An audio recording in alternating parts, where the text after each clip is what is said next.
এই কোলে উঠবে, ও হাঁটতে পারে না তো। কি বাবা, আমি হাঁটতে পারি না, একটু কোলে নেবো। রোজা আসো, একটু হাঁটো বাবা। কত সুন্দর জায়গা, আমরা দেখো কত সময়, কত মানুষ ঘুরছে।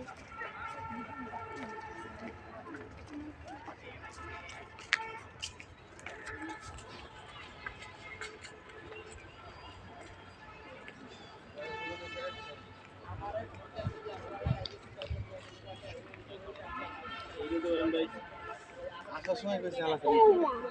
ও মাই গড, ও মাই গড বাবা, ওই বাবল গাম বাবা, ওইগুলো কিনবো। এই যে এদিকে যাবো একটু আগে। বাবা এইটা কি? খালি পচা জিনিস কিনতে